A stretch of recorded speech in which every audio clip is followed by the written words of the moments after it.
Et bonjour à tous les amis. Et bien comme prévu, je vous fais une petite FAQ du coup. Euh, Ce qu'on va faire, c'est que je vais prendre les questions. Donc comme j'avais dit, on va essayer de scinder en deux parties, c'est-à-dire que les questions sur les compagnons, moi j'y répondrai pas. Euh, je vais essayer de faire une interview avec un compagnon directement et essayer de voir si c'est possible de vous la partager ou pas. Donc je préfère prendre du recul par rapport à ça et je vais répondre aux questions qui me concernent moi en lisant vos commentaires.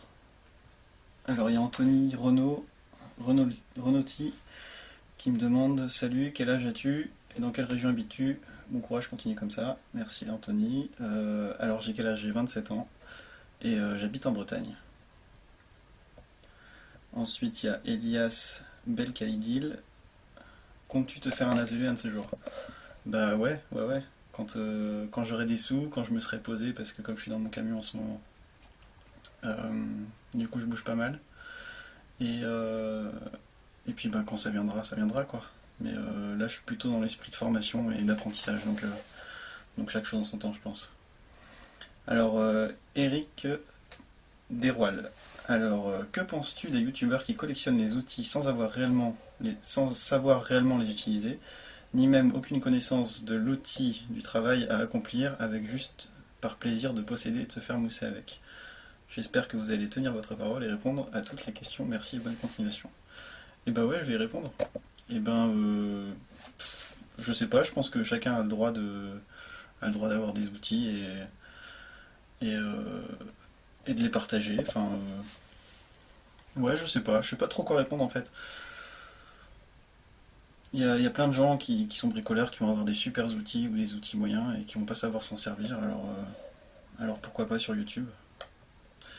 Je pense que chacun fait ce qu'il veut sur YouTube en fait. Après, c'est aux spectateurs de faire le tri et de voir ce qu'il y a à voir dans chaque vidéo, tout simplement. Euh, J'espère que j'aurai répondu à ta question en tout cas. Étienne Gilles qui me demande: comment as-tu appris tout ça? Qui t'a appris? Autodidacte? Point d'interrogation. Pourquoi fais-tu des vidéos? Alors c'est une très bonne question. Enfin, c'est des très bonnes questions. Comment j'ai appris tout ça? Alors j'ai fait pas mal de petits boulots quand j'étais jeune. J'ai commencé, en fait j'ai fait, je vais raconter un peu mon parcours professionnel parce que ça en découle un peu. Donc en fait j'ai fait un bac scientifique. Ensuite j'ai commencé une première année à la fac parce que je voulais être professeur des écoles. Et donc, euh, et donc il me fallait une licence pour ensuite rentrer à l'IUFM. Et ma première année de fac, il y a eu l'annonce du changement comment dire, la réforme du professorat. En gros, c'est passé d'une licence à l'obtention d'un master et suppression de l'IUFM. Donc c'est un peu pour aller au raccourci, mais il y en a quelques-uns d'entre vous qui doivent connaître le truc. C'est qu'avant, on faisait une licence, peu importe la matière, et ensuite on avait 2 ans de formation en IUFM. Et moi, quand je suis arrivé à la fac, au mois de mars-avril, un truc comme ça, ils ont annoncé que la, que l'IUFM allait être supprimé dans les années à venir, et que du coup, ça passerait à un master, mais c'était pas encore super clair dans les explications, et du coup, moi, ce que j'en avais retiré à ce moment-là, à tort, je pense, c'est que il me fallait que je fasse un master en physique comme j'étais en fac de physique. Et j'avais pris physique parce que voilà, c'était la matière où j'avais le plus de facilité, mais en gros j'avais 11-12 quoi au bac. Donc voilà, j'ai pris vraiment histoire d'avoir une licence et puis voilà. Et du coup je me suis dit putain, s'il faut que j'ai un master, c'est même pas la peine quoi. Donc je me suis dit ouais, c'est mort, j'arrête. Et en fait, quelques années plus tard, je me suis rendu compte que c'était un master sciences de l'éducation. Donc ça n'a pas grand chose à voir, mais au final j'étais pas très motivé pour la fac. J'avais du mal à bosser tout seul quoi. Donc suite à ça, je suis parti sur Rennes. J'ai fait 1 an et demi de petits boulots. Pas mal de boulots différents en fait. J'ai fait de la réparation de palettes, du ménage, travaillé en usine agroalimentaire. euh, j'ai travaillé aussi chez Veolia en analyse des eaux usées. Et j'ai été assistant dentaire chez un orthodontiste au sud de Rennes. C'était top. Et en fait, il voulait me prendre en formation pour être prothésiste.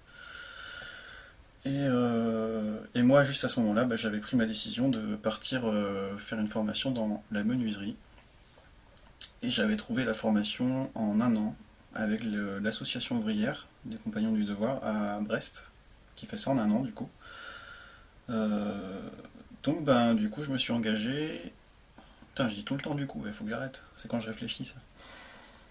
Et donc je me suis engagé à partir du mois de septembre et jusqu'au mois de juin, et j'avais trouvé une entreprise sur Rennes. Donc cette formation en gros, elle m'a inculqué les valeurs du travail du bois et on a commencé vraiment à la base, c'est-à-dire qu'on a commencé avec notre caisse à outils, avec un rabot, avec les ciseaux, les scies, tout ça. Enfin, et les premières choses qu'on a faites en formation, bah, c'est prendre le rabot, euh, tout le, tout le poncer nickel pour avoir vraiment une semelle qui soit bien droite. Donc les premières choses qu'on a faites, c'est s'occuper des outils, c'est apprendre les gestes, sans forcément toucher un morceau de bois au départ. Mais c'était hyper important, je trouvais ça très intéressant. Ensuite, corroyage d'un morceau de bois à la main, donc avec le rabot qu'on avait à l'avance préparé. Avant ça, bien sûr, on a fait l'affûtage. Donc en gros, on a passé une semaine, ouais, on va dire 3 jours d'atelier, parce que c'était 3 jours d'atelier et puis 2 jours de cours. Donc on a passé 3 jours d'atelier à s'occuper des outils et on n'a pas touché un morceau de bois quasiment. Et suite à ça, la deuxième semaine du coup, on a commencé à corroyer un morceau de bois. Euh, Ensuite, enfin du coup le corroyer section rectangle et puis parallèle sur la longueur quoi. C'est un morceau de 60 cm, 50-60 cm, un truc comme ça. Et on a tous galéré, il nous fallait du 24 par 60, on est arrivé tous à 22 et 23 et en largeur on était à 58, 56. Enfin bref, c'était dégueulasse quoi, alors que le formateur il nous a montré ça, pop pop pop, en un quart d'heure c'était fait. Et donc là ça nous met déjà dans l'esprit, voilà, faut apprendre à faire les choses bien, et comme ça on s'en tire au poil après. Et quand on sait utiliser des outils à main, et ben du coup après on peut tout faire. Donc suite à ça, après on est bien sûr passé quand même aux outils machines quoi. Pour le courriage je veux dire, donc c'est-à-dire que bah, on avait nos pièces qui étaient à 60-24, et puis et on a appris à faire des tenons, des mortaises. Avant ça on a dû apprendre les mi-bois je pense, mi-bois et mi-bois à queue d'aronde, enfin voilà des trucs de base quoi. Et pareil, bah, les tenons à la scie à tenon et les mortaises au bédane quoi. Donc ça c'était vraiment, moi j'ai vraiment bien appris avec ça. Et ensuite en entreprise, bah, j'étais dans une entreprise qui faisait que du bâtiment. Et, et pendant un an, bah, j'ai bouffé de la pose de fenêtre, de la plinthe, pose de placard en mélaminé, enfin voilà, que des trucs comme ça. Donc je pense que ça m'a appris beaucoup de choses. C'est intéressant que je l'ai fait. C'était une bonne chose. Et puis, euh, et puis voilà, enfin, après du coup j'ai arrêté et puis je suis reparti dans d'autres horizons professionnels on va dire. Et donc sinon bah autodidacte, oui on va dire, parce que après ma formation du coup j'ai pas mal appris tout seul. Tout ce qui est au niveau de la charpente, ben j'ai appris par moi-même. Tout ce qui est travail des vieux outils, pareil, avec des petites vidéos sur YouTube. Et ce qui m'a donné envie d'acheter des vieux outils, c'est quand j'ai vu sur YouTube une vidéo de Paul Zadn, pardon, qui travaille dans l'est de la France et qui travaille tout à l'ancienne comme ça. Et du coup j'ai vu ces vidéos et je me suis dit putain, c'est quand même top, faut que je m'achète des vieux outils et que je les aille quoi. Et donc je me suis acheté des vieux outils sur eBay, dans les brocantes, des trucs comme ça. Et franchement j'en ai eu pour 150-200 euros d'outils en tout. Et j'ai déjà un bon stock aujourd'hui, je suis content, j'ai plus qu'à prendre le temps de les retaper. Mais voilà. Donc, euh, donc autodidacte oui, mais quelques vidéos quand même. Mais après ça s'est pas mal fait au feeling aussi. Pourquoi je fais des vidéos? Bah parce que quand je regardais YouTube, je trouvais pas de tuto sur le bois vraiment. À part Copain des copeaux qui faisait des trucs intéressants. Mais je me suis dit vraiment le travail à la main, bah, c'est un truc qui manque. Et puis voilà aussi mon envie de pédagogie partagée. Enfin voilà, c'est un mélange de choses. Et, euh, et ouais, c'est juste l'envie de partager en fait. Je me suis dit, s'il y a des gens qui peuvent apprendre des choses de mon expérience, même si elle n'est pas très grande, mon expérience, mais bon. En gros, ça fait depuis 2011 que j'ai mon CAP, donc ça fait 6 ans du coup. C'est pas beaucoup, hein. Donc voilà, je partage mes petits trucs, et puis si ça vous plaît, ben, je suis très content de ça. Alors, Patrick Letux. Bonsoir, une autre question sur les compagnons. Quelle est la formation de notre compagnon de chantier Hans? Eh ben Hans, il a travaillé... Hans, je crois qu'il a commencé sa formation professionnelle au Luxembourg, en apprentissage. Je crois qu'il a fait un CAP d'électronique, ou d'électricité. Et puis après, il a bossé dans une fonderie un petit peu aussi. Et après, je sais pas trop, il doit y avoir des trous, hein, mais à la fin, là, il était chez HP. Il travaillait sur les grandes imprimantes, dans les grandes imprimeries. Mais il bricole vraiment bien, ouais. Il a l'air de bien bosser, d'être un bon arpète. Vous avez l'air de bien vous entendre sur le chantier, bravo Hans. Ouais, bravo Hans, ouais. Ouais, c'est un beau chantier, ouais. Et il est très attentif à ce que je fais, et on apprend vraiment l'un de l'autre dans le chantier, donc c'est vraiment chouette. Tu construis un atelier d'artiste, c'est bien, nous avons tous regardé les vidéos, mais aucun n'a parlé du contenu depuis 50 épisodes. Quel artiste va travailler dans cet écran? Et bien l'artiste qui va y travailler, c'est Florence, donc c'est la femme de Hans, et elle est art thérapeute. Elle fait de la mosaïque en ce moment, mais elle touche un petit peu à tout, à la peinture, elle fait quoi? Peinture, sculpture,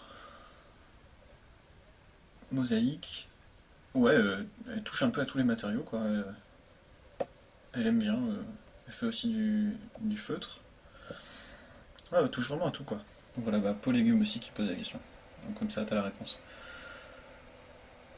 Euh, Tac, tac, tac. Quentin Jacquemin. Alors, bonne idée, nous expliquer quel est le premier endroit où tu as touché un outil. Quel était ton premier chantier? Avec quoi tu travaillais? Quel outil machine? Camionnette? Quel âge as-tu commencé? Qu'est-ce que tu pensais faire en commençant tes projets d'entreprise? Comment tu as évolué ton entreprise? Des changements de rajout dans un métier dans ton entreprise, etc. Il y a déjà pas mal de questions. Ouais, c'est vrai que ça fait beaucoup de questions. Alors, le premier endroit où j'ai touché un outil, eh ben, c'était chez moi. Mais c'était tard, hein. En fait, je faisais du roller avec mon grand frère, et du coup, on s'était fabriqué une rampe. Ça, je m'en souviens. Quand j'étais quand j'étais gamin, je devais avoir 12-13 ans. Donc, on s'était fait fabriquer une rampe en bois. Et mon père m'avait filé un coup de main pour ça. C'est un beau souvenir d'ailleurs. Mm. Quel était mon premier chantier? Mon premier chantier. Mon premier chantier. Eh ben, je dirais que c'est quand j'ai aménagé sur Rennes et j'ai posé du parquet. Si ça peut compter comme un chantier, du parquet stratifié dans la pièce. Et du coup, ça nous a baissé les premiers loyers, c'était plutôt cool. Quand on peut faire ça, c'est intéressant. Avec quoi tu travaillais? Eh ben, j'avais 6 sauteuses et ma caisse à outils. Donc ça suffit pour commencer à bosser, hein. Ouais. J'avais pas de camionnette encore, j'avais une voiture classique. J'avais quoi comme voiture? Je crois que c'était ma Citroën Xantia que j'avais à l'époque. Ça marche bien ces petites voitures, là. Je l'avais payé 800 € et elle m'a tenu assez longtemps quand même, hein. À quel âge j'ai commencé? Eh ben ma formation, du coup, j'avais 21 ans. Ma formation menuiserie. Et puis avant ça, j'étais pas trop bricoleur en fait. Qu'est-ce que tu as pensé faire en commençant tes projets d'entreprise? Ah bah c'est une bonne question parce qu'en fait mon entreprise, j'ai décidé de la faire dans un but précis, c'est dans un but de partage de mes connaissances avec les clients.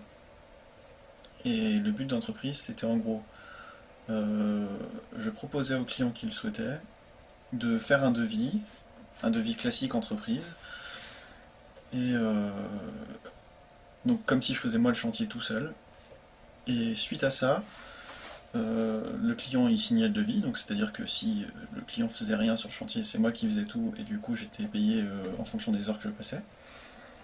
Et si jamais le client venait me filer un coup de main, ce que je faisais c'est que je comptais mes heures. C'est-à-dire que mon devis je le faisais en heures, je le faisais pas au mètre carré ou au mètre cube ou je sais pas quoi, enfin bref. Euh, du coup je comptais mes heures sur le chantier au jour le jour, et à la fin du chantier je faisais un récap. Et c'est-à-dire que si le client m'avait aidé 4 heures et que ça m'avait fait gagner 1 heure et demie ou 2 heures, et bah du coup, ça m'enlevait 1 heure et demie ou 2 heures du devis. Et donc du coup, ça enlevait ça de la facture totale. Ce qui fait que c'était juste pour moi dans le sens où je me faisais payer pour le travail que j'avais effectué. Et à côté de ça, le client, il payait moins cher, il apprenait des choses, donc il était formé pendant le chantier. Et ça a permis à des clients, par exemple, de faire que moi je fasse avec eux le premier chantier, et ils avaient la continuité de la maison à faire, et du coup ils pouvaient le faire par eux-mêmes derrière. Donc c'était quelque chose qui me convenait vraiment bien. Et j'ai vraiment monté mon entreprise dans ce but-là, quoi. Ouais. Alors, testoutillage.fr. Salut Mathieu, deux questions. Tu fais les compagnons en charpente, quel est ton objectif final avec cette nouvelle corde à ton arc, sachant que les charpentes des constructions modernes sont faites à la chaîne? Tu veux t'orienter vers des chantiers de restauration, de monuments historiques, etc. Alors, et ben mon but c'est de faire ce que je fais là, quoi. C'est travailler de la vieille charpente. Alors, éventuellement restauration de patrimoine historique. Ou, enfin, en fait, là, j'ai juste envie d'apprendre la charpente parce que je connais vraiment rien en charpente. Même si ça peut paraître à l'image que je connais beaucoup de choses, vraiment, en charpente, c'est vraiment. Je suis un débutant, quoi, vraiment. Donc, mon but, c'est d'apprendre la charpente, d'apprendre le trait, parce que c'est quelque chose qui me passionne depuis quelques années et j'ai vraiment envie de comprendre comment on peut faire pour élever un dessin sur du 2D, avoir toutes les vraies longueurs et tout. Donc, je commence à feuilleter ça un petit peu en ce moment et c'est super intéressant.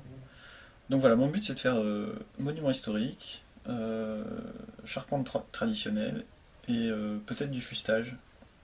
À voir, je sais qu'il y en a un petit peu dans l'est de la France, dans le Jura, tout ça. Ça me plairait bien. Dans les Alpes aussi, il doit y en avoir. En gros, le fustage, c'est du travail de montage de maisons en rondin. Vous pouvez voir ça sur, je sais pas, RMC Découverte ou des trucs comme ça. Donc voilà, j'ai vraiment envie d'apprendre le maximum de choses. J'ai cru comprendre que tu vivais dans ton camion. Tu restes dans une région précise en majorité du temps où tu te fais connaître ou bien ou tu baroudes un peu partout. Dans ce cas, comment tu trouves de nouveaux chantiers, bouche-oreille, etc. Et bah ouais, je vis dans mon camion depuis 2 ans.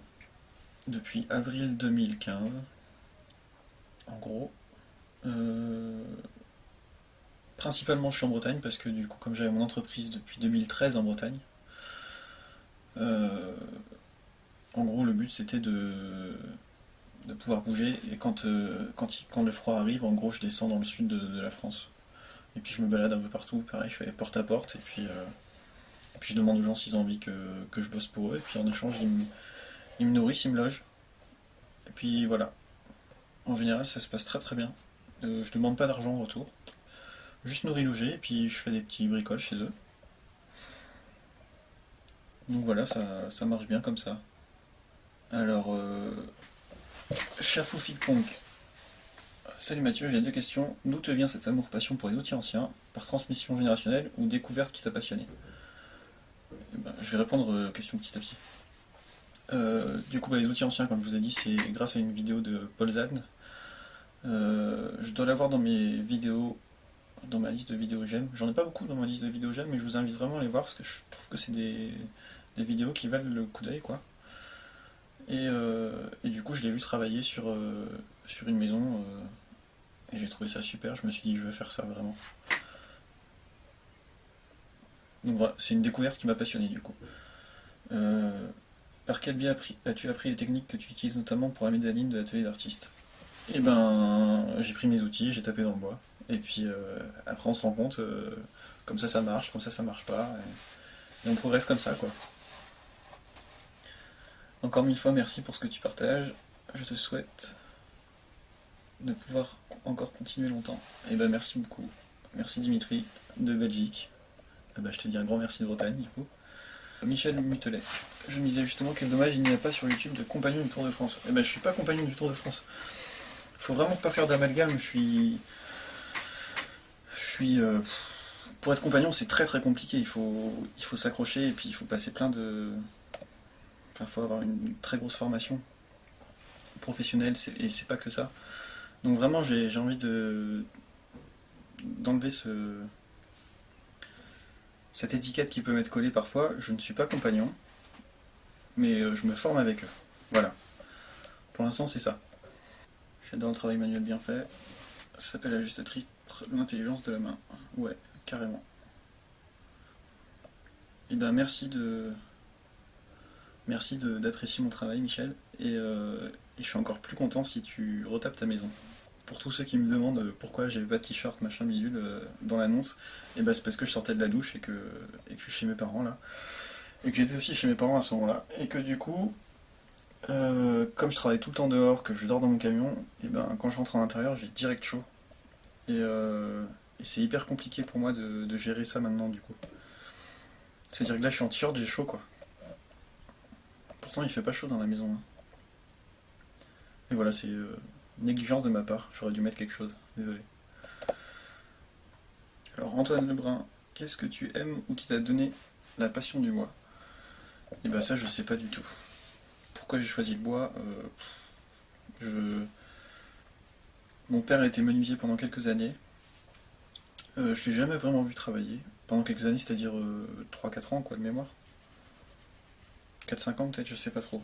Faudrait que je demande à mes parents, à ma mère pour qu'elle me dise ça. Qu'est-ce qui m'a donné la passion du bois? Franchement, je sais même pas. Je saurais pas répondre. Je pense que je l'avais déjà en moi et que je l'ai. C'est venu à un moment de ma vie et je me suis dit il faut que je fasse ça. Mais sans vraiment savoir. Ouais. Aucune raison apparente, vraiment. Atelier passion du bois. Ouais, salut. Salut Mathieu. Quelle est ta formation initiale? C'est quoi ton gros kiff dans le travail du bois? Alors ma formation initiale, et ben en fait, avant mes 21 ans, j'avais pas de formation, j'avais juste un bac, comme je l'ai dit avant. Et du coup, ben sinon c'est CAP de menuisier quoi, en 2011. C'est quoi ton gros kiff dans le travail du bois? Mon gros kiff dans le travail du bois, c'est de partir d'un tronc d'arbre et de faire un truc magnifique avec. Ouais, de partir de quelque chose de. En fait, de révéler le beau dans la matière, dans une matière brute. Voilà. Mais je travaille aussi un petit peu le métal, je vous le montre pas. C'est pareil, c'est partir de quelque chose de brut et vraiment faire quelque chose de magnifique, quoi. Ouais.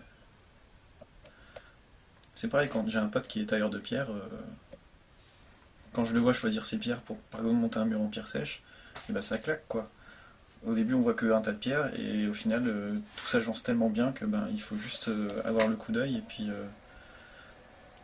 savoir travailler le matériau. Et ça se fait tout seul, quoi.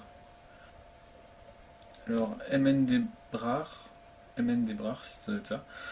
Je vais pas rajouter sur le compagnonnage. Vu les compétences que tu as déjà, pourquoi tu ne te fais pas ton atelier?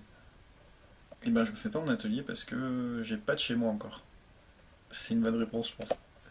Le jour où j'aurai un chez moi, ça viendra, je pense. The Wood Alchemist. Hello, bravo pour ton travail et tes vidéos, instructifs et agréables à visionner. Je sais qu'on ne parle pas d'argent en France, mais je demande quand même, sur un malentendu, ça peut passer. Le chantier de l'atelier d'artiste semble prendre beaucoup de temps, et par ailleurs, tu utilises des outils traditionnels pour partie, ce qui forcément ajoute au charme, mais nuit au rendement. Gagnes-tu raisonnablement ta vie? N'est-ce pas contraint de facturer un tel chantier très cher pour pouvoir en vivre? Au plaisir et Kenavo.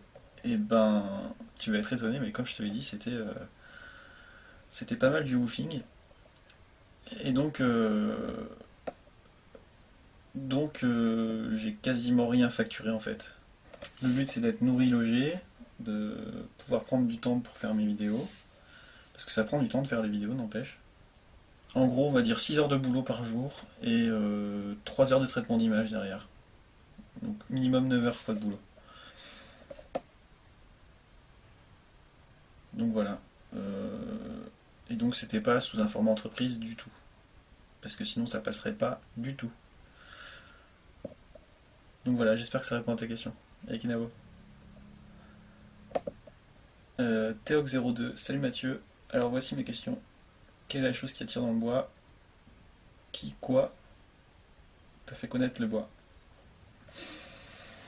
Eh ben, quelle est la chose qui t'attire dans le bois?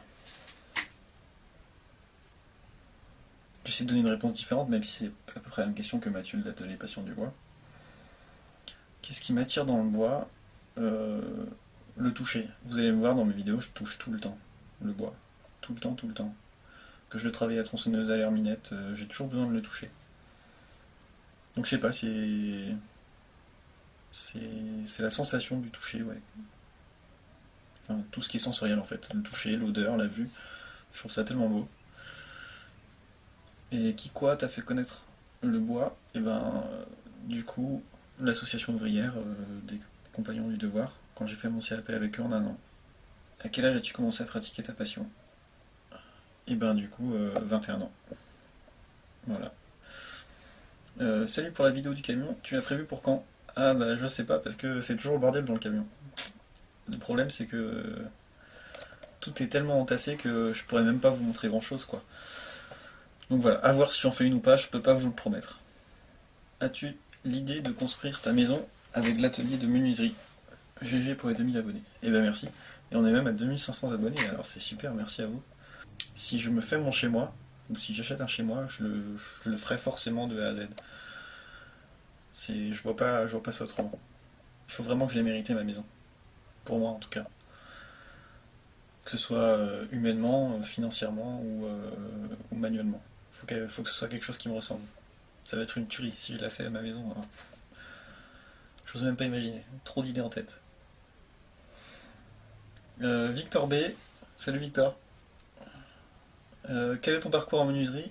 Bah du coup CAP de menuisier en un an. Menuisier agenceur c'était. Euh, et puis derrière ben j'ai fait un an et demi en entreprise, 2 ans en entreprise, sachant que le CAP était en alternance. Et derrière ça, j'ai monté mon entreprise. Donc en 2013, j'ai ouvert ma boîte et puis voilà. Tu vis dans ton camion, mais tu as un atelier fixe? Et ben non, pas du tout. Je vis dans mon camion, mais j'ai pas d'atelier fixe. J'ai tout mon atelier avec moi dans le camion. Donc faut que je travaille dehors, quoi, j'ai pas le choix. Donc voilà, bah, je pense que j'ai répondu à toutes les questions, me concernant en tout cas.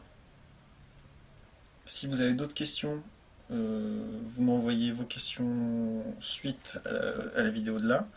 Mais tout ce qui est questions sur le compagnonnage, comme je vous ai dit, je préfère ne pas y répondre moi. Et puis on verra si j'arrive à faire ou pas une interview avec un compagnon directement.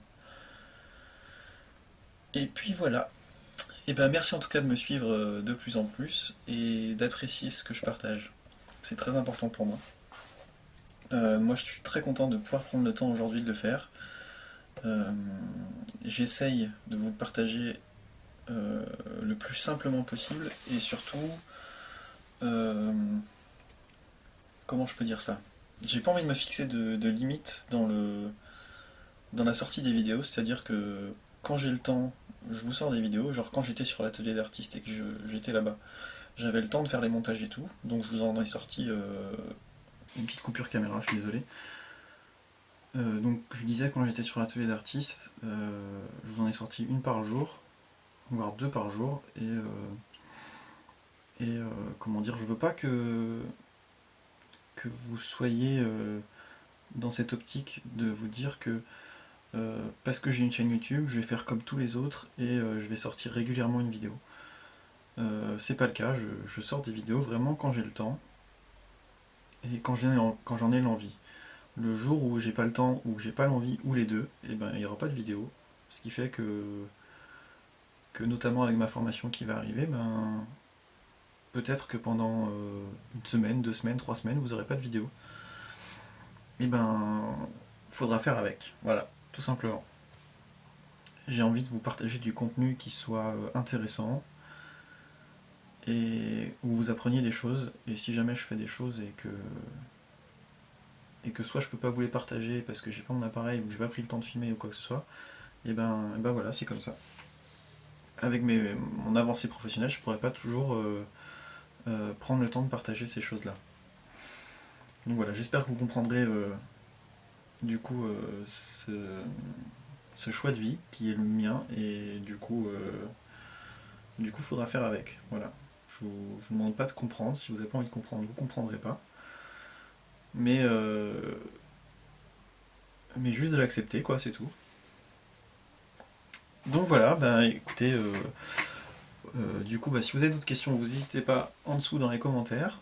J'y répondrai. Et comme je vous l'ai déjà dit, les compagnons, bah, ce sera à la suite. Peut-être. Je ne promets rien. Je vais essayer de voir ça, mais rien n'est moins sûr. Donc je vous souhaite à tous une bonne soirée. J'ai oublié de remettre le dictaphone, donc du coup le son sera différent. Désolé. Donc bah, je vous souhaite une bonne soirée à tous. Merci encore de me suivre. Vous êtes 2500, c'est top. C'est juste génial. Et au plaisir de pouvoir faire connaissance avec vous. Je sais pas si vous savez, mais j'ai ma chaîne, enfin pas ma chaîne, ma page personnelle Facebook, sur laquelle on peut discuter. Vous tapez Mathieu David sur Facebook et puis vous venez me demander en ami. Et puis si j'ai le temps de répondre à vos questions, je répondrai. Et puis juste le temps de faire connaissance ou voilà. Je publie pas grand chose sur ma chaîne, enfin sur ma chaîne, sur ma page personnelle du coup. Mais c'est juste là vraiment pour discuter quoi. Donc si vous avez le temps et que j'ai le temps, bah, on pourra discuter et ce sera avec plaisir. Donc voilà. Allez, au plaisir de faire connaissance ou de continuer à avancer ensemble. Et à bientôt les gens. Salut, Kenavo.